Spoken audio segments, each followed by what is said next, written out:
आज शुक्रवार 22 दिसंबर 2023 समय 6:35-37 होने जा रहा है। बंधुओं, हम जिनको कहते हैं महापुरुष, मैं जो देख रहा हूँ अनिरुद्ध आचार्य जी को और रामान शंकर साहब जी को, तो मैं देख रहा हूँ दोनों सत्य से बहुत दूर है। कैसे? तो एक सर्वेश्वर ईश्वर को मानता है लेकिन जाना नहीं, तो वह बहुत दूर है, नास्तिक है। और एक जो नहीं मानता है तो वो तो नास्तिक है ही। तो सर्वेश्वर दोनों को वास्तविक वस्तु स्थिति का बोध नहीं होने के कारण दोनों सत्य से बहुत दूरी है। तो सर्वेश्वर ईश्वर है क्या? मैं जो देख रहा हूँ, सही होगा तो मानिएगा, गलत होगा तो नहीं मानिएगा। तो मैं देख रहा हूँ प्राकृतिक ही परम बिंदु है, बीज बिंदु नहीं है, बीज में बिंदु है। अब बिंदु में बीज है, कारण कार्य व्यवस्था उसी बीज में है। अद्वैत दो दाल भी उसी बीज में है। और सतोगुण रजोगुण तमोगुण भी उसी बीज में है। अब वृक्ष का संपूर्ण आकार प्रकार, टहनी, डाल, फूल, फल उसी बीज में न देखते हैं। असंख्य कुंटल दाना भी उसी बीज में है।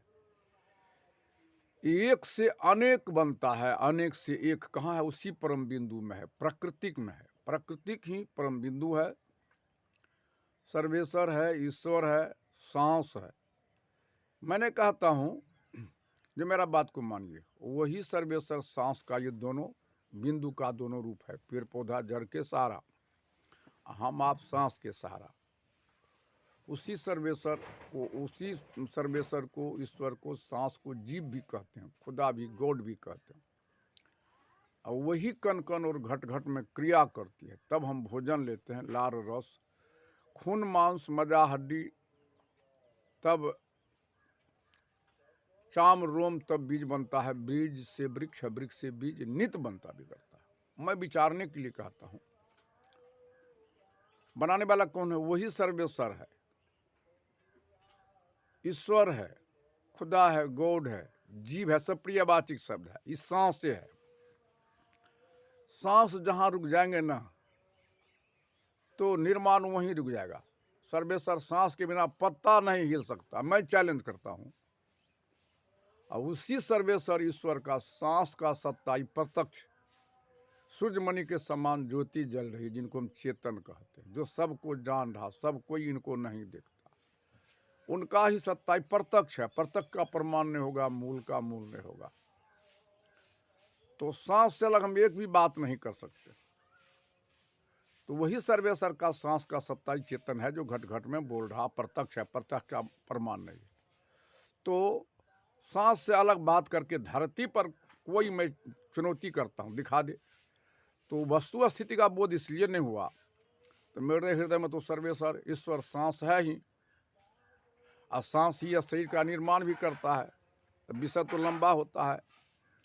तो अगर जो नहीं मानता ईश्वर को तो नास्तिक है, सर्वेश्वर को नहीं मानता है तो नास्तिक है। तो अनिरुद्ध आचार्य जान लिया या माना नहीं। ऊपर में भगवान राम खोजता है, तो राम तो सबके अंदर में है ही है, तो नास्तिक है। आज इधर शंकराचार्य रमा साहब जो है ना, जो है संत श्री रमाशंकर साहब जी, इनको ही वस्तु स्थिति का बोध होता तो सब में तो यही चेतन आत्मा है। संत कबीर साहब कहते, सब घट में रो साइयाँ, सुनी सेज में कोई, बलिहारी घट वा घट का जा घट प्रगट होए। तो सब में तो प्रत्यक्ष है। यही था शिव में, यही था बुद्ध में, राम में, जैन में, ईसा में, मूसा में, व्यास में, वशिष्ठ में, जितने भी हुए हजरत संत तुलसी कबीर साहब और हमारे अंदर में। यही ने वेद पुराण कुरान बाइबिल को, यानी शिक्षा का भी रूप यही दिया। जब शिक्षा नहीं था ना, यही शिक्षा का रूप दिया। अंग्रेजी में 26, उर्दू में 37, हिंदी में 34 और बिल्कुल का खारा लेके 52 है, जिस पर समस्त वेद, पुराण, कुरान, बाइबिल लिखी गई है। यही संख्या में छोटी 1 बड़ी 9 पूर्ण बिंदु 0 का रूप दिया है, जिस पर वर्ल्ड का गणित आश्रित है। यही जो है ना 6 चक्र का अनुभेदन किया है। सूक्ष्म, स्थूल कारण, महाकारण, केवल का जनैया यही है। यही है तंत्र मंत्र, जादू टोना, भूया भवानी का रूप देने वाला, श्वेतनाथ, बद्री, मक्का, मदीना का निर्माण, संपूर्ण संविधान को लिखने वाला यही है। ये नहीं रहेगा तो तंत्र मंत्र को कौन चलाएगा? श्वेतनाथ, बद्री, मक्का, मदीना को कौन निर्माण करेगा? कौन जानेगा? संविधान सारे बात है, ये इससे अलग हो जाएगा। यह यदि सबको बोध हो जाता, मैं जो देख रहा हूँ सही है गलती, उसे तो मैं चैलेंज भी कर देता हूँ, बराबर मोबाइल नंबर देता हूँ। मेरा मोबाइल नंबर है 9471075674। ये सारे कहाँ से आए? उसी प्राकृतिक परम बिंदु से आया। सब बिंदु का ये जो इतने रूप विनसता है, अब विषय बहुत लंबा होता है, तो बिंदु स्वयं रूप लेता है। प्राचीन जैसे अभी बिंदु रूप लेता है, बीज का जो शक्ति हुआ स्वयं रूप लेता, प्रत्यक्ष नहीं देखते हैं। और वह जो है लोग प्रश्न करने वाला होता है, तो पहले बीज की, पहले वृक्ष, पहले जल की, पहले थल, पहले मुर्गी, पहले अंडा, विषय विस्तार लंबा हो जाता है, इनको सुनने वाला है कहाँ। तो मैं इसलिए कहता हूँ कि बीज जो है, बीज में जो शक्ति है वही बिंदु, बीज को जमीन पर रखे और वही शक्ति जो है ना वृक्ष का रूप लेता है। पोषण प्रक्रिया करके उसमें 1, 2, 3 बाली बनता, तीनों का पोषण नहीं होता, 2 का पोषण होता है। आप बाली में कतार में गिना हूँ 14 से, बिरला 20 भी कतार हो जाता है। कतार में 36 से 44, 42 दाना होता है। तो आप ही कहिए वो दाना बारी बारी बना है, कतार बारी बारी बना, फैसला आप लोगों के बीच में है, तो कहना होगा एक ही बार बना है। नहीं मानते हैं तो वो दलहन चीज़ को लीजिए ना, अरहर हो या मटर हो, एक अरहर के बीज को लीजिए, वह बिंदु को जो ही रखते हैं वो वृक्ष का रूप लेता है। पोषण प्रक्रिया करने में पौधा को 5 महीना 6 महीना लगता है, और तब उसमें छिमड़ी में देखा हूँ 30, 35, 40, 45 बन जाता, कम बेसी बनता होगा थोड़ा, लेकिन एक ही छिमड़ी को फोड़िए तो 5 दाना निकलता है, 5 को फोड़ दीजिए तो 10 दाल होता है। तो आपके यहाँ फैसला किया हुआ दाल बारी बारी बना है तो सिद्ध होगा एक बारी बना है। हम माँ के गर्भ से आते हैं तो दोनों हाथ दोनों पैर वह बारी बारी बना है कि सिद्ध होता है कि बारी बना है। तो वही नहीं देखते हैं सरसों, मड़ुआ, बड़ पीपल का बीज बहुत बड़ा बीज तुलनात्मक होता है। सरसों को 3 फीट होगा, अरैचा का 5 फीट बहुत होगा, तो बड़ पीपल का 50-60, बीज तो तुलनात्मक 60 फीट हो जाता है। तो रजोगुण सरसों को उठाया 3 फीट, अरैचा को 5-6 फुट, अब बट को 50-60 फीट ऊपर उठाता है रजोगुण, सिर भी बनता, नीचा ऊपर भी जाता, नहीं देखते हैं, प्रत्यक्ष न है, उसका प्रमाण होगा।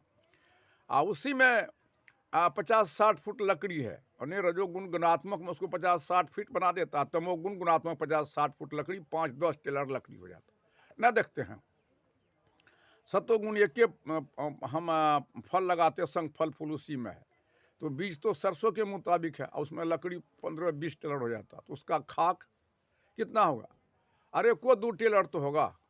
वही ये पृथ्वी का रूप लिया है, प्रत्यक्ष प्रमाण नहीं होगा। देखिए ना, मैं ये नहीं कहता 8 क्विंटल 8 किलो दाना बोते हैं, 35-40 क्विंटल दाना काटते हैं। मैं प्रैक्टिकल किया हूँ, तो डंटा और बाली दोनों, हालांकि कुछ बालिए बढ़ जाता है और डंटल कम ही हो जाता, सूखता है तो हम 35 गुना 70 कुंटल, उनका खाक 5 कुंटल होगा। ही पृथ्वी का रूप लिया, तो वह परम बिंदु सारे सृष्टि मंडल उसी बिंदु में है, प्राकृतिक परम बिंदु में है, जिनको हम सर्वेश्वर ईश्वर कहते हैं।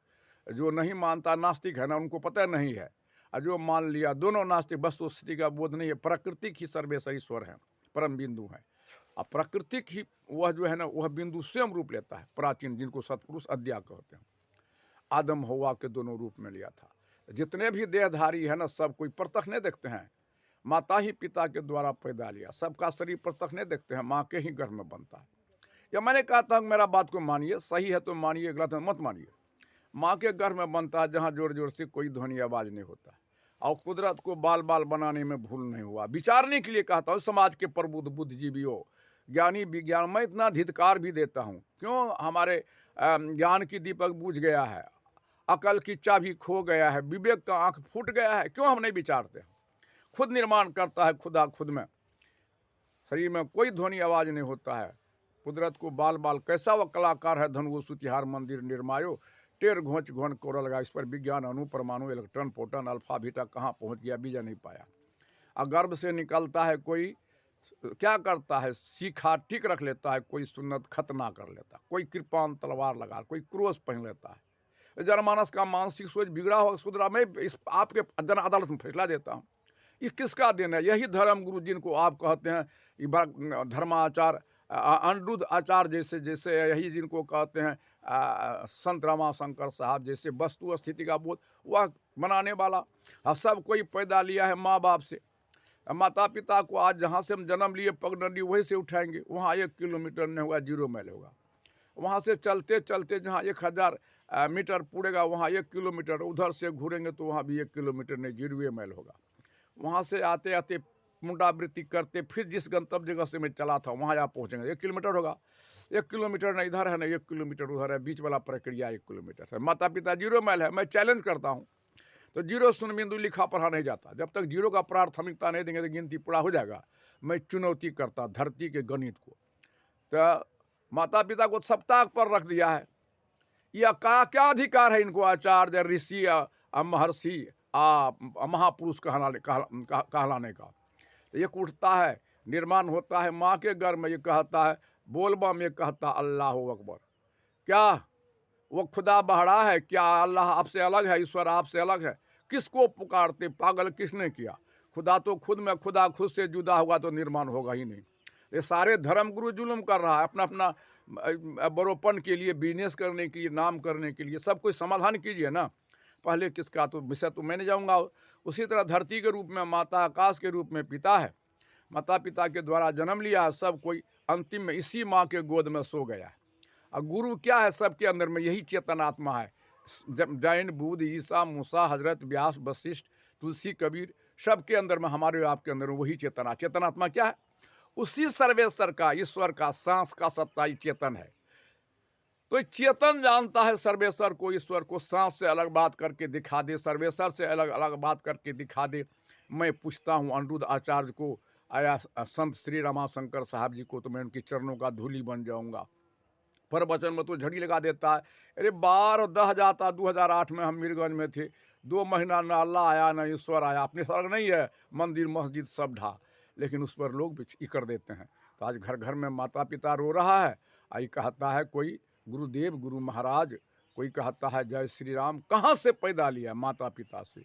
धरती के रूप में माता है, आकाश के रूप में पिता है। मैं चुनौती करता हूँ, जमीन मरेगा तो सारे वन प्रस सूख जाएंगे, आसमान सूखेगा, सृष्टि मंडल भस्म हो जाएगा। तो वही ईश्वर के स्वरूप में, प्राकृतिक परम बुद्धि के रूप में ईश्वर के स्वरूप में माता पिता है।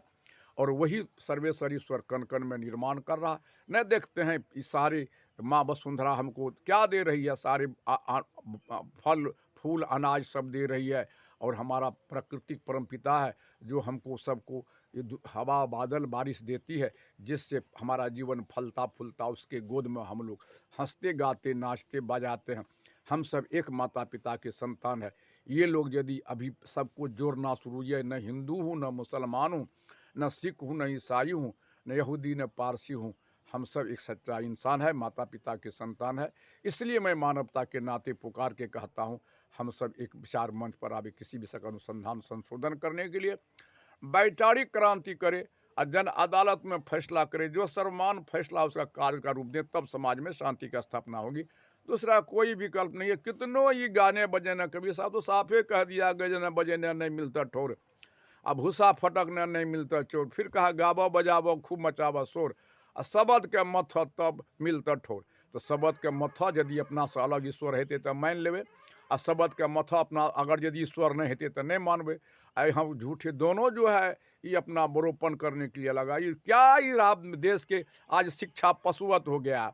मालूम पड़ता है माँ वसुंधरा की रो रही है, उनको लगता शिक्षा की दीपक जल रही है पर कार्बन ढका हुआ है। संतों का भी ज्ञान का दीपक जल रहा है पर कार्बन, सिर्फ कार्बन को हटाएंगे हम लोग सारे दर्पण में देख लेंगे, मैं जीव हूँ, मैं शिव हूँ, मैं बुद्ध हूँ, मैं शुद्ध हूँ, मैं सब में समान आत्मा हूँ, न हिंदू हूँ, न मुस्लिम हूँ, न सिख हूँ, न ईसाई हूँ। जिस दिन ऐसा काम कर लेंगे उस दिन धरती पर स्वर्ग उतर जाएगा। इन्हीं शब्दों के साथ मैं तमाम श्रोता बंधुओं को नमन करता हूँ और मैं कहता हूँ मेरा विचार सही है तो फॉलो भी करें, नहीं लाइक भी करें। और मेरा विचार मैं मोबाइल नंबर देता हूँ 94 71 0 57 674। मेरा अगर मैं गलत कहता तो मुझे सुझाव भी देंगे, सही हो तो अनुसरण करना न करना आपका काम है। इन्हीं शब्दों में सबको नमन बंदगी करता हूँ।